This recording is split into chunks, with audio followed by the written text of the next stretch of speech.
ಜಿಲ್ಲೆಯ ರಬಕವಿ ಬನಹಟ್ಟಿ ತಾಲೂಕಿನ ನಾವಲಗಿ ಗ್ರಾಮದಲ್ಲಿ ಕನ್ನಡ ಸಾಹಿತ್ಯ ಪರಿಷತ್ತು ಹಾಗೂ ಕರ್ನಾಟಕ ಜಾನಪದ ಪರಿಷತ್ ಜಿಲ್ಲಾ ಘಟಕ ಬಾಗಲಕೋಟೆ ತಾಲೂಕು ಘಟಕ ರಬಕವಿ ಬನಹಟ್ಟಿ ಹಾಗೂ ಸಿಂಹ ಪ್ರಕಾಶನ ಇವರ ಸಹಯೋಗದಲ್ಲಿ ಶಿವಾನಂದ ನೇಗಿನಾಳ ಅವರ ಅಂಧರ ಕೃತಿ ಲೋಕಾರ್ಪಣೆ ಹಾಗೂ ಕರಡಿ ಮಜಲು ನಾದ ನಾವಲಗಿಯ ನೀನಾದ ಸಾಕ್ಷ್ಯಚಿತ್ರ ಬಿಡುಗಡೆ ಸಮಾರಂಭ ನಡೆಯಿತು. ಈ ಸಂದರ್ಭದಲ್ಲಿ ದಿವ್ಯ ಸಾನ್ನಿಧ್ಯ ಶ್ರೀಶೈಲ ಸ್ವಾಮಿಗಳು ವಹಿಸಿಕೊಂಡು ಕೃತಿ ಲೋಕಾರ್ಪಣೆ ಹಾಗೂ ಸಾಕ್ಷ್ಯಚಿತ್ರ ಬಿಡುಗಡೆ, ಶ್ರೀ ಮಲ್ಲಪ್ಪ ಗಣಿ ಅಧ್ಯಕ್ಷತೆ, ಶ್ರೀ ಶಿವಾನಂದ ಶೆಲ್ಲಿಕೇರಿ ಲೇಖನ ಪರಿಚಯ, ಮಾಕ್ರು ಮೇಗಾಡಿ ಉಪಸ್ಥಿತಿ, ಶಿವಾನಂದ ನೇಗಿನಾಳ ಅತಿಥಿಗಳಾಗಿ ಸದಾಶಿವ ಸವದಿ, ಮಹದೇವ ಕದ್ದಿಮನಿ, ವಿಶ್ವಜ ಕಾಡದೇವರ, ಕಾಡೇಶ ಕಂಪು, ಶಿಕ್ಷಕರಾದ ಮಟಗಾರ ಚೋಪಡೆ ಹಾಗೂ ಬಸವರಾಜ್ ಮೇಟಿ, ಗಂಗಾಧರ ಮೋಪಗಾರ್ ಜೊತೆಗೆ ನಾವಲ್ಲಿ ಗ್ರಾಮಸ್ಥರು ಭಾಗವಹಿಸಿದ್ದರು. ಅಪೋ ನ್ಯೂಸ್ ರಬಕವಿ ಬನಹಟ್ಟಿ ತಾಲೂಕು ವರದಿಗಾರರು ರಾಜೇಂದ್ರ ನಾವಿ.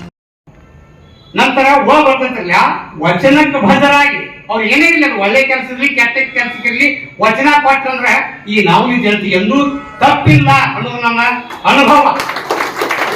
ಆಮೇಲೆ ಲಯಬದ್ಧವಾಗಿ ಅವ್ರು ಏನ್ ಹಾಡ್ತಾರೆ, ಏನು ಇಲ್ಲಿ ಹನುಮಂತ ಕೂಡ ನಿತ್ಯ ಅಂದ್ರೆ ಅಲ್ಲೊಂದಕ್ಕ ಕೇಳುದಕ್ಕ ಈ ಹಾಡು ಬರ್ತಾವಂದ್ರೆ ಏನ್ರಿ ಅಂತ ಶಕ್ತಿ ಇರ್ತಿರ್ಲಿ.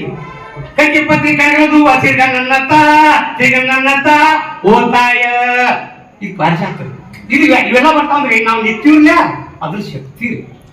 ಇನ್ನ ಇಲ್ಲಿ ಜನ ಒಂದು ಮಗು ಸಹಿತ ಅದರ ಗೀರನ್ನ ಹಚ್ಕೋತ ಹೇಳಿಕೆ ನನಗೆ ನಾವಲಿಗೆ ನಾನು ಸುಟ್ಟಾಕಿ ವಚನಬದ್ಧರಾಗಿ ಲಯಬದ್ಧವಾಗಿ ಪ್ರತಿಯೊಂದನ್ನ ವಿದ್ಯೆ ದಿನನಿತ್ಯದ ಅಪ್ಡೇಟ್ಗಳಿಗಾಗಿ ಅಪ್ಪು ನ್ಯೂಸ್ ಚಾನೆಲ್ ಅನ್ನು ಸಬ್ಸ್ಕ್ರೈಬ್ ಮಾಡಿಕೊಳ್ಳಿ ಹಾಗೂ ಲಿಂಕ್ ಎಲ್ಲರಿಗೂ ಶೇರ್ ಮಾಡಿ.